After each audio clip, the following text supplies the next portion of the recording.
been a little while. You know, I Been a know minute. we spoke a little bit off air anyway, but I just gotta make it look like a conversation. You know, This is just for the spontaneous. fans. Yeah, oh my god, where are you two? But yeah, UFC 296, last event of the year, man. Leon Edwards versus Colby Covington. Are you excited? How excited are you at that? Man, it's one of the things where I think the card is actually not bad. The card is kind of good, but it's anchored by fairly weak main event, and we'll get to it in a minute. And like, I'm not even saying Colby doesn't have a chance. That's not what I'm saying, but it's just a little bit of a weak sell. I don't know. What do you think? I think it's been very poorly promoted, man, in my opinion. And I don't know where it stems from. I just feel like there hasn't been too much kind of traffic on you know, like the social media about the actual event itself. I go on Instagram, and you know, it's more the independent guys that are really pushing this fight. But yeah, very strange one. You know, you've got Colby Covington, who I feel like they're trying to push as their next big guy, and you know, just to kind of not name names, but I've been told that the UFC aren't really the biggest fan of Leon Edwards as a champion. You know, they don't. Seriously? Yeah, this is what I've been hearing, and look, I could be completely having a bad source here, but they go, yeah, he's just. I think it's more the fact that he doesn't trash talk. You know, he's a ninja. You know, he's a ninja with a Birmingham accent. You know, he doesn't try to kind of hype the fight up a little bit more. He's just very matter of fact the way he talks. He's quite softly spoken, or you know, quietly spoken. I feel like he's a little bit, he gets a bit anxious, man, when he's on the mic a little bit as well. He's a lot more comfortable now. But just generally speaking, like even the last two Kamaru Usman fights, it was mainly Kamaru Usman selling this. Wouldn't you feel that?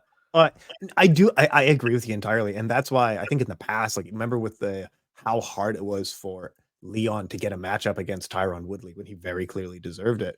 UFC has always been pretty cold to Leon, and he really had to earn his second title shot after the first one was canceled. Yeah, I'm not surprised that they don't love him, but I feel like he is. Yeah, he's an ice cold guy. Those head kick knockouts. He's got a pretty good highlight reel, and he's got a really good story. But I can see that the UFC really is trying to sell here, and he's not one of their guys who are really pushing. But if you're trying to get Leon to lose and you want Leon out of the spotlight, I'm surprised that they gave him Colby. I thought like get a Shavkat or a Hamzat in there as fast as possible to try to knock him out. I don't know if Colby's the guy. He might win. We'll get to that. You're definitely right on that, Tim. Because think about this, yeah. If you want someone to practice for Colby Covington, you get the guy that's better than him. You know, who's beaten Colby twice. You know, Kamaru Usman's beaten Colby twice. You know, and it was close. You know, both fights were fairly close. But regardless of that fact, he beat him handily in both those fights. And Leon Edwards, man, he's really shown that he's a true champion, especially in the last fight. Just to kind of go through a little bit about what I saw in that fight. I was very, very impressed with Leon's kicking game, and he didn't really throw those kicks in the rematch so much. You know, he wasn't. He threw them a little bit, but he wasn't so kind of gone heavy with it. Third one, beautiful, man. Those leg kicks here were money. Like he was destroying Kamaru Usman's legs, man. He was doing that the whole fight. Those body kicks were nice as well. He was out of range most of the time, throwing some beautiful jabs as well. The whole time, it was just a masterclass against Kamaru Usman, and that's how you should fight against the number one pound for pound man, like if he was Leon Edwards. But yeah, it was a great performance, and based off that, I feel like Colby is in for a very, very hard time. I'm not saying he's gonna lose. It's just it's gonna be a hard fight, man. I agree with you. We'll get to the breakdown a little bit here, and Leon is like a person who's a watchmaker. He has a system in fighting that A leads to B leads to C. If you do this, I'm doing that. If you do this, I'm doing that. He's so systematic with his striking. He's so highly skilled on like entering and exiting the right way. In the clinch, he's doing all the right things to control. He's very technically sound. And I don't know that Colby, strike for strike, is going to be able to shake him in any way in terms of like he has a very rudimentary like combinations that he throws. He has very rudimentary striking that he throws. What Colby does well, as his name implies, is that he pushes aggressively and just throws random stuff at people. And I Yeah, feel like maybe with that striking style, can he shake? Whereas Kamaru Usman is not a chaotic striker in any way. no, He's again a little bit systematic, a little bit like 1-2 placement, kind of basic stuff. Colby, if he's just throwing 100 strikes, do you think he can shake Leon out of his like watchmaker systematic mindset? 100%. I mean, again, I'm not saying that Colby's got no chance. In fact, Leon does a lot of things here that are very kind of dangerous, man, and they can get him in trouble. So he circles around the cage a little bit too much. And against someone like Colby, man, you cannot do that. You cannot be on the cage here for like 5 rounds. You actually need to fight him in the middle. If you don't fight him in the middle, you're going to find it a lot. You're going to be in for a long night. So that's kind of what Leon should do, in my opinion. Just stay away from the cage. Otherwise, what Colby's going to do. He's going to blitz in, and he did this really well against Jorge Masvidal. He just blitzed in, throw chaos, some chaotic punches, as you said, and then he just shoots him for a takedown. It's literally punch, punch, punch. Throw maybe a kick, a high kick, and I want to just shoot now. I'm going to shoot now, and he's just going to do the same thing over and over and over again if you do not stay away from the cage. But it can definitely disrupt that clockmaker style, man. 100%. And that's what I was kind of seeing as well, of like, even against Jorge, as you were saying, like Jorge Masvidal is a fairly good striker on the feet, and he was having a little bit of success here and there. But Colby, even if he doesn't know what to do against like a lead jab in a southpaw stance, which he's going to be facing here, he just knows like, I'll throw 3 strikes, and then I'll throw another 3 strikes and then go for a takedown, and it works. Just because he's constantly just in your face all the time, and it wears people down. And that was kind of the feeling I was getting as well, of like, I on paper, like, this fight is quite silly. This is such a weird matchup to make, of like, one win in March of last year against Jorge earned him a title shot, but I can actually see a path to victory for Colby here. I definitely can see this, right? Man, this is honestly, this is the hardest fight for me to call, because I'm trying not to get the British bias involved here. But honestly, like, even the last fight, with the Colby was in, again, it was a long time ago, like March of last year, as you said. But like, Jorge was landing those body shots on him. Even the first round, he actually hurt Colby's leg, and Colby did a very, very good job of having a poker face. And he just blitzed in and took him down, like, quickly as well. Like, so the thing is, if Leon does that, I feel like Leon has seen that, and he's got a lot better at implementing tactics. If he gets the leg kick, he's going to know, that Colby's going to get desperate and run in. And he might even run into Leon's knee, man. Do you know what I mean? There's too many X factors here. And that's the other side of it. I think both of us were trying to find the Colby like path to victory, because in almost all scenarios, we're just like, man, Leon is such a sniper, and he's so skilled on the feet. He knows exactly how to parry the jab, to set up the high kick. He does so many sneaky, highly skilled things when entering and exiting the clinch, that I am heavily leaning towards Leon, right? You're seeing the same thing? I am, but also there's a massive X factor here. And this is the worry. This is the massive worry. So we're going to go back to the Nate Diaz and Leon Edwards fight. Leon Edwards was beating the absolute piss out of Nate Diaz for 4.5 rounds. I know Nate Diaz is a cardio machine, but just that 1 minute, was caused. It wasn't caused by just a mistake. You might have made a mistake, but it was actually fatigue. I feel like it was fatigue, and mental fatigue. What's Colby amazing at? He's not going to get tired. The X factor here is Colby will not get tired. He'll just keep coming at you. He'll do that in the 3rd round, the 4th round, 5th round. I don't know if Leon, and he's fought 5 rounds twice here against the former number 1 pound for pound. I don't know if Leon's got the cardio to do that for 5 rounds. And I agree with you. I don't entirely know. He's a very conservative style of striker. He just throws a few things that he needs to throw. But if that gets away with him, and you're laying on top of him for, let's say, 3 rounds, I don't know if he is able. Yeah, I question the cardio as well, especially against someone as game as Colby, right? Yeah, and the thing is, Leon's got amazing cardio. You know, he's done multiple 5 rounders. You know, he was doing 5 rounders even before the title shot, like against Yeah, it's true. RDA, Cowboy Cerrone. You know, Belal All right. Muhammad was a 5 round fight. Yeah. All right. He's Yeah. he's done multiple, but it's just the level difference of the cardio. Yeah, it's just it's different, man. I don't know. Yeah. And That's I the think main one. Yeah, Oh, I agree with you. And on the Nate Diaz tip, the lead hook was one of the things that I when I was back when I actually used to do good writing, not anymore. But one of the things that I clocked is like his lead hook. He just throws it whenever. And Nate really caught him on that of like if you're yeah, going to throw a lead hook at the wrong time, we're going to catch you. Um, during the Usman fights, that didn't seem to be a problem.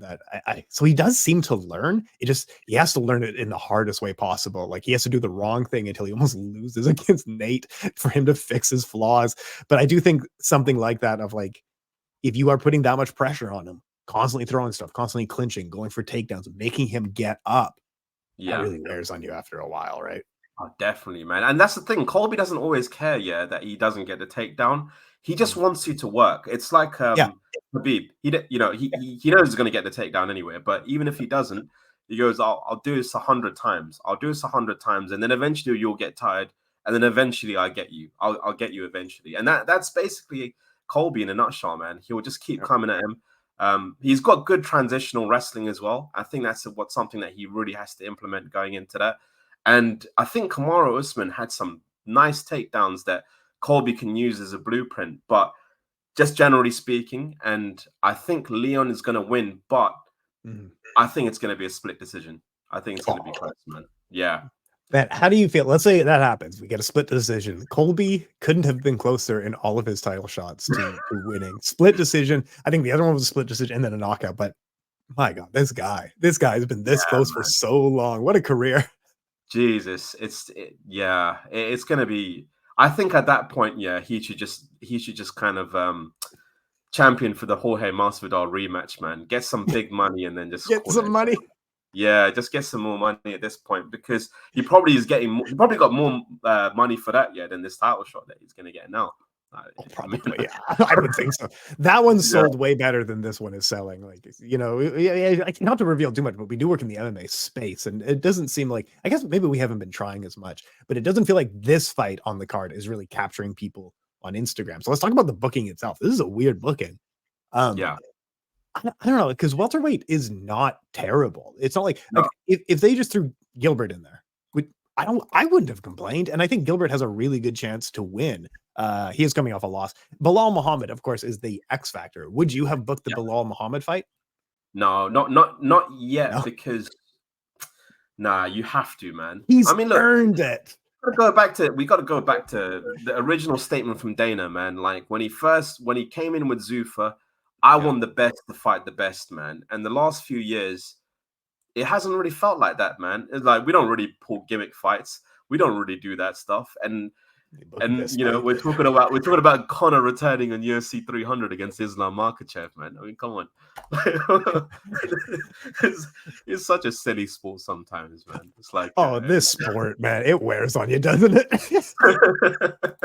no, but like, well, let's get into that. So the UFC rankings, yeah, for welterweight. Yeah, I think what's happening at the moment is a lot of the welterweights. You know, let me just pull this up. But a yeah, lot of the welterweights aren't fighting each other, and they're all just waiting for the big fight, or they want to all fight up.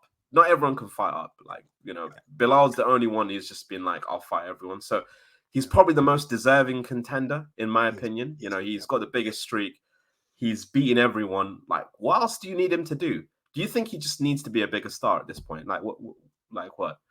Yeah, and that's the thing. And not only that, his wins have aged well. Like Sean Brady, we just saw Sean Brady dominate like a few nights ago. Or was that Luke? Also, that Yeah, win has aged really well.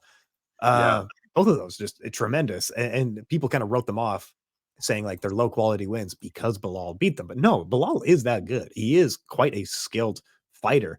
But it's like I think this was you I was talking to it about. It's like in boxing. Roy Jones Jr. inspires you with how good he moves. Whereas Tyson Fury looks like an old rusty gate. You know what I mean? He just doesn't inspire in the way that he moves. Ashley's still there to be cut out. oh, Can you see me, Tim? I don't know what happened there. See and hear it coming through loud and clear. All right, well, Yeah, let's so think. you were saying Gilbert Burns, man. I like Gilbert Burns a lot, but yeah, Belal Muhammad is one of the guys like he is highly skilled and he is highly good. I just don't think he inspires in the way that the UFC really wants. Like I think they looked at Leon versus Belal and look like just kind of figured the numbers and were like, no, I don't think we can do that. And Colby doesn't make much more sense, but they are a number company. If this was more sport, sorry, they are a dollar company. If this was more sport, like yeah, Belal deserves it, right? Yeah. I mean, I think what the UFC should do is just convince Belal Muhammad to probably just fight Shavkat Rakhmonov. Yeah, You know? I know. You know what I mean? You just get that motherfucker in, and then you're just praying to God Shavkat takes him out. If you don't really like Belal, I like Belal, by the way. I think I like Belal Belal. Love Belal. he's a nice guy. He's a hard worker. His style is. I mean, I'm not the biggest fan of his style, but he's looked good, man, in his last few fights. But it's just, yeah, man. It's just unnecessary, man. It's like, why are you not? Just let him fight, man. Just let him fight. Just let him fight. And there's even, if you really want, like they have fought before, maybe it's unfinished business, blah, blah, blah. There's something there to really go on about, but I don't know. I'm surprised that this is the fight that we got, though. It just is not a great fight on paper, you know? Definitely, man, definitely. But moving forward, this is the let's do it. biggest thing, So in this press conference, we're gonna have. I feel like the press is gonna be bigger than the actual pay-per-view. It's insane. So we've got Tony Ferguson, we've got Paddy Pimblett, Ian Garry, we've got who else is it? We've got Colby Covington, and we've got Leon Edwards. And who do you think is gonna come out on top here in terms of the trash talk, man, for this event? Because Jesus Christ. You know what? Okay, in all honesty, the actual best trash talker in the bunch might be Paddy. And I know in the MMA community, we're not hot on Paddy at the moment. It ebbs and flows. He is actually maybe the best speaker of the bunch. Who do you think? Who do you have winning the presser? I think Paddy's probably going to steal the show, man. But he's suffered from anxiety this whole year, I think, which is unfortunate. It does stem from a very toxic MMA community, though. Yes. And just speaking of that, like you guys just need to just lay off Ian Garry, man. Honestly, like just chill, man. He's a 26-year-old kid. They're like, oh my God, man, he's such a, I'm not going to say the word. He's such a duck. What a duck, man. What an absolute duck. I don't want to get like, YouTube, but you know what I mean? Like, what an absolute duck, yeah. And I'm like, why do you guys care so much, man? Are you guys projecting? What's going on? Like, they're like, so there's a few things here, that I'm just, I'd need to clear up. So Layla, his wife, Layla Machado, she's even said this book was a joke. It was a joke from 2010. She used to work for another publication, and the joke was released, just in the FIFA World Cup as a joke, and it wasn't taken very kind of seriously at the time. And nowadays, now MMA fans are looking at the book and they're going, "Oh man, what a succubus! What a this and what a this!" And it's just like, guys, come on, man, chill. I agree with you entirely. It's such a weird thing of like, where are we at in the MMA community when we are gossiping about some guy's wife? Like, who the fuck cares? This is tabloid level drama. Who the absolute shit? Like, if I came at you now with some like Love Island drama, you would be like, Tim, shut the hell up. Who gives a crap about that? That is what this is. And it's somehow worse because she's not relevant to his fight career in any way. Love Island is about drama. This is not about drama. And people just love this tabloid crap. And I don't get it. But people having opinions on these things, like, who gives a fuck? Like, this is so stupid, Go on. It's so ridiculous, man. And I get it. I get like why people are a little bit mad at Ian Garry. So I think that the backlash is, you did all this to Neil Magny, and now and this is sad. Like I that part I get that. That is sad. I get it. But it's like, you didn't do that to, you're not Neil Magny, he didn't do that to you. And he didn't do it with the intention that you're not going to see your kids again. I mean, I'm sure Ian Garry is not malicious like that. It was more for promotion, man. He was just having a bit of fun with it. I think this is too far, man, what it's turned into. You're talking about his wife, and you're talking about, like, potentially there's probably going to be a little bit of tension between him and the ex-husband now. Do you know what I mean? Like, it's just a bit weird now. But You know? that's just it. Yeah, I agree with you. There probably is tension, but my God, people are gonna have such an opinion on it. It's such a weird thing. And I saw this as well with like when Dylan Dennis was fighting Logan Paul as well. People talking about his Logan Paul's wife or fiance or something like that. Who gives a Yeah. fuck? Like, who gives a shit about this? It was You're talking funny for about like a few days, 2 days max, and it's like, come on, man, shut the hell up. shut the and not that like some of it was kind of funny. Yeah. It was a little bit humorous, but at the same time, we're talking about two guys fighting. You're talking about his wife's exes. Who gives Yeah, a man. shit? This is Come so on, bro. stupid, man. You know what And I these mean? women are hot, man. Like, come on, they're Yeah. gonna have a past. Like, you expect them to be a virgin. Like, what's wrong with you, man? What is wrong with this group? And I swear it has to be just like a very small group on Twitter and Instagram. And it is content farming because I have to convince myself that most people don't care about this, right? Like if we went on ESPN, no one there cares, right? Right? No We one's don't gonna live like mention it because it's again, you can't be talking about ducks on mainstream MMA, yeah, and doing all this weird king shaming for no reason. Like, just let But the if guy he be, man. yeah, and I think that was the point. You were talking about this earlier. Hey, if that's his thing, that's his thing. I really don't care. Fine. Do your thing, Yeah, man. man. There's a lot more. There's a lot, and there was a few pages. And again, I'm not mentioning any of you guys, but you Yeah. guys really need to just relax, man. I've seen some pages post some ridiculous stuff, and it's like, so you're doing this to get views, yeah, and likes, and I get it. I get them kind of the long term, thinking behind it, but it just breeds negativity, man, and it's not good for the mind or the soul, man. Not to get zen about this or spiritual or anything like that, but why are you going to attract that energy? Why, man? Yeah. No, You know? completely co-sign with everything that you're saying. I completely agree with you. And like, if this is the stuff that some of you guys are into, you can work in just tabloid drama. You can just talk about the Kardashians. You can talk about Love Island because this isn't the space for you. Because genuinely, like, who gives a shit about this? And tell me about like Chuck Liddell's wife. Of course not. Who gives a shit about that, right? Like, Exactly. none of that stuff matters. Like, no one made fun of Randy Couture for having 5 divorces or something like that because Yeah, who's a man. crap about that, right? No one cares. Honestly, it's just a joke. And I feel like, so just with all this going on, Yeah. how do you feel like this is going to affect? Because I think Ian Garry is 100% getting affected by this. There's videos that he's released where he's like, this isn't fueling me. He actually said those words. This isn't fueling me anymore. So I think going into the Vicente Luque fight, what do you think his mindset is going to be? Do you think it will just kind of take away from his performance in some ways? Man, I can't tell. I really can't tell. And we've seen some fighters really fold under when they have a very large light under them like this, and other Yeah. fighters are cool as a cucumber and just can handle this kind of stuff. I don't know where he's going to land, and I think it's a very winnable fight for him, just skill for skill, and like considering the age of Vicente Luke and stuff like that. I think it's very winnable. It is a matter of just his mentality coming in, right? What do you think? What do you see? I think I'm hoping he actually wins. I love Vicente Luque, by the way. I'm a I know massive fan of Vicente Luque, he's awesome. but I almost love to see, and I'm not saying that Ian Gary's an underdog. He's a very good fighter, but it's Yes, almost like I love to see an underdog that's hated on for very kind of silly reasons. I love to see them win, man.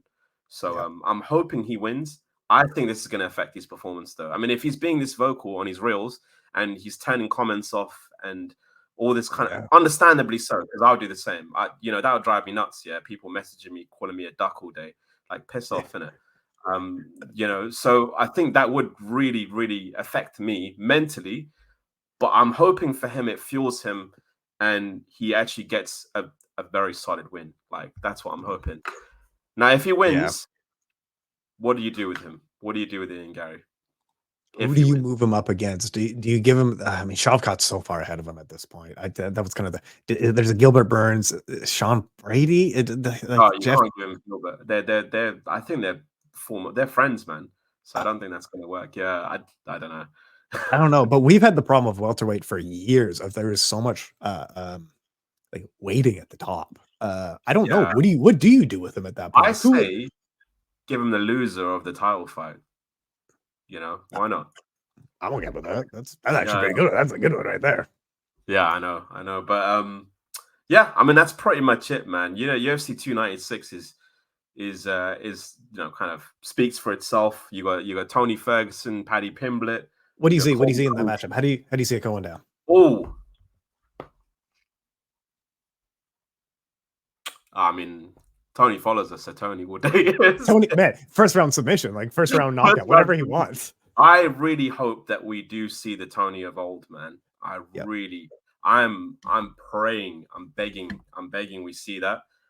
Because he looked good against Bobby. I think we spoke about this. He looked Yeah. great against Bobby Green. Yep. He did. And you know, he hurt Bobby Green, and then the eye poke kind of changed things a little bit. Michael And Chandler, he was doing real well against. he was doing great against Michael Chandler. So the people that he's lost against, and we've got to remember who they are. They're like, so he lost against Justin Gaethje, absolute dog. And then again, context is everything. He cut weight twice within that month, and then he fought an animal like Justin Gaethje. Are you crazy? Like that's not going to be good for you, man. You fought him. Oh, it was just silly. Charles Oliveira, he's the champ. He was the champion legend. You know, fair enough. You lost to someone like Charles Oliveira. Yeah. Again, you know, no shame in that. Then after that, he fights Beneil Dariush. Horrible style matchup for him. Absolutely horrible. Like, I don't know why he decided to take, like, you know, fight someone else, man, who's not such a bad style matchup for you. So those are three really good people that he lost to. Michael Chandler, again, he was winning that fight, and then Michael Chandler pulls out a ridiculous front kick up the middle. Yep. And then what was the fifth loss now? I'm trying to remember. It was Nate Diaz. And that one he actually did look kind of bad.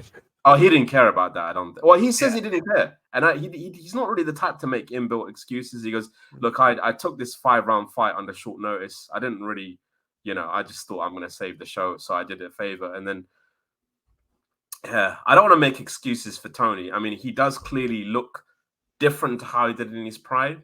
Yeah. But yeah, the context is everything, man, is the main thing. So what was your initial thought when I know it's two guys that you like, Tony Ferguson and David Goggins training together? What was your reaction there? Because I know you follow both. Yeah, no, I love David Goggins. But again, it does stem from what is the point of this? Because Tony's not had bad cardio. You know, it's like so do you remember when BJ Pena, he had amazing cardio at one point, and he was training with this guy called Marinovich. Yeah. Just making him a monster, yeah. The stuff you can remember, and then you were like, "What was it? One show with Fedor? How did you not remember it? Like, but you can remember the trainer's name, Marinovich. Yeah, I remember him. He made BJ an absolute beast, man. He did, BJ, you know, handily beat Diego Sanchez. Shout out Diego Sanchez. You're following us as well, but like he beat him handily, and it was just all like he had good cardio. And then when he stopped training with them, the cardio just dipped. So for people that have got fairly bad cardio, not the best, you know, maybe you need a David Goggins in your camp, just to put you through that hell week to get your fitness up. But it's like Tony doesn't have those issues. He's got no fitness issues. He's mentally strong anyway. So why are we doing this? Like, I don't really get it. You know, weird choice, right? If it was like a Freddie Roach, which I think he trained with once, but like that says something else. If it was one of the Gracies, like that says something else. But it's your cardio. That wasn't an issue at all. That was always good. Like that was like your best feature before. I don't know. I think it's just the cleaning up. He needs to clean up certain things in terms of maybe change things up in terms of the actual fighting style a little bit. Again, you know, I'm not telling him what to do here, but maybe it's more that, like, as opposed to just the mental aspect and the fitness aspect. But man, I wasn't the biggest fan of that. And then I saw him throw up here. I'm like, what the hell are they doing to Tony, man? How is this guy? I didn't even know it's possible for him to throw up from fit. Like, I know. what are you doing, man? You're my boy. Bad, and it's enough. This is something Heavy Hands was talking about with Tony. When you are a young, very fit striker, a lot of people aren't systematically good. And like, think of a young John Jones. You're not systematically good. And then over time you become systematically good. So that when you're no longer, when you are old and you're no longer as athletic or as fast as you were, now you have the system there. So you can just strike in a system fighter. Tony never evolved from like a young, chaotic, athletic striker into a systematic striker. So all he has left is that chaos. And sometimes it doesn't work in his old age. Like just against Nate, it just didn't do anything. It just didn't work at all. Against Beneil, it just didn't work. Some of the other guys, like Michael Chandler, worked very well. But like, I think if you're a young fighter, learn the system, learn how to do this stuff technically, because eventually you won't be a young fighter. If you know how to do things technically, it'll still work. Look at John Jones. He's you know, it still worked. It worked for him for way too long, right? Yeah, yeah, no, that's a very good point, man. Because I definitely believe that. Like, you can only be that dog for so long. Do you know Yeah. what I mean? Like, you can only be that guy that is just blitzing in and trying to get the KO. I don't mind if my chin goes first. I don't mind if I get dropped at the beginning. Yeah. I'm just gonna try and get you back. That style only works for a little while, man. And when you look at all the legends and the champions, they've taken the least amount of damage. Like John Jones, yeah, he's been in some. Hey, sorry, man. No, no, I don't know what's going on. Looking good, sounding good. No, Go no, ahead. so I was gonna say, From so John when Jones, you yeah. look at all the legends, yeah, all the big time legends, generally speaking, they haven't really taken huge amounts of damage. You know, you've got if you're looking at Jose Aldo, generally speaking, he hasn't. I mean, yeah, he got knocked out by Conor and he took a bit of damage towards the end of his career, Peter Yan, all that stuff. But the lead up to it, he wasn't really taking too much damage. You know, he kept a fairly safe style. Demetrius Johnson doesn't really take much damage. He's knocked out maybe. All right, maybe we'll do an outro before we get cut off again. Yeah, no, let's do that. But what I was saying is, man, yeah, generally all the legends, champions, don't take too much damage, man. But yeah, co-sign with that. I agree with you wholeheartedly. 100%, man. But yeah, UFC 296 is a wrap. Last event of the year, guys. You know, make sure you guys subscribe. You know, do the normal stuff, share everything, man. But yeah, Tim, any final words from yourself, man? Last card of the year. No, I'm looking forward to it. I am kind of excited for this one. As much as we kind of crapped on it, I am looking forward to it. Also, Tessa is fighting this weekend. That's one of the athletes that we used to sponsor. Since she became a champion, we can't afford to sponsor her anymore. But we were on the road with her at one point. So make sure to check out her fight this weekend, Tessa the Combat. Ash, I appreciate your time, man. Awesome, man. Thank you so much, Tim. And yeah, let's go. Let's roll. Thanks so much, man.